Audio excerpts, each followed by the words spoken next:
મારું નામ છે વિનય રેલોન. અત્યારે સ્થાનિક સ્વરાજ્યની ચૂંટણી છે તો હું પ્રજાને અને હું બિલોંગ કરું છું વોર્ડ નંબર 7થી. તો ખાસ એવું કહેવા માંગીશ કે ભુજ નગરપાલિકા જે છે એને સરકાર દ્વારા દર વર્ષે 150 કરોડ રૂપિયાની ગ્રાન્ટ ફાળવવામાં આવે છે ભુજના શહેરના વિકાસ માટે. તો એનું તમે જો કેલ્ક્યુલેશન કરશો તો આપણા ભુજના 11 વોર્ડ છે તો લગભગ 1 કરોડ ને 35 લાખ રૂપિયા જેવા એક વોર્ડને દર વર્ષે ફાળવવામાં આવે છે. એટલે મારા હિસાબે જો કેલ્ક્યુલેશન કરવા જાય તો પર ડે 3.5 લાખ જેવી રકમ એક વોર્ડને વાપરવા માટે સરકાર ભુજ નગરપાલિકાને આપે છે.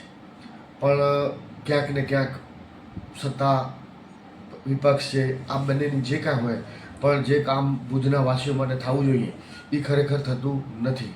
અને ખાસ તો પ્રજાને હું એવું કહેવા માંગીશ કે આપણે સ્થાનિકનો આપણે જે વિસ્તારનો પ્રતિનિધિ હોય જે એ ગમે એ પક્ષમાં હોય પણ આપણા પ્રજાના પ્રશ્નો અને સ્થાનિકના પ્રશ્નો સમજી શકે એને ત્યાંની ધ્યાન રાખવી જોઈએ કે ભાઈ આપણા વિસ્તારમાં શું પ્રોબ્લેમ છે એનો ખરેખર એને વોટ આપવું જોઈએ. એને એવું મનમાંથી કાઢી નાખવું જોઈએ કે ભાઈ ભાજપની સરકાર આવી તો કામ નહીં થાય કે કોંગ્રેસની સરકાર આવી તો કામ નહીં થાય, એવું નથી હોતું. જે પ્રતિનિધિને પ્રજા ચૂંટીને આવે છે એને પૂરેપૂરી સત્તા હોય છે અને એને એ હક બધા મળે છે એના વિસ્તારમાં કામ કરવાના.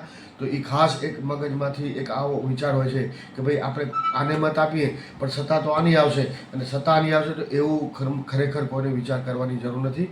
પ્રજાએ જે પ્રતિનિધિને ચૂંટવે છે એને પૂરેપૂરા હક પ્રજાના કામ કરવા માટેના જે લક્ષ્યો છે એ બધા એને અધિકાર મળે છે.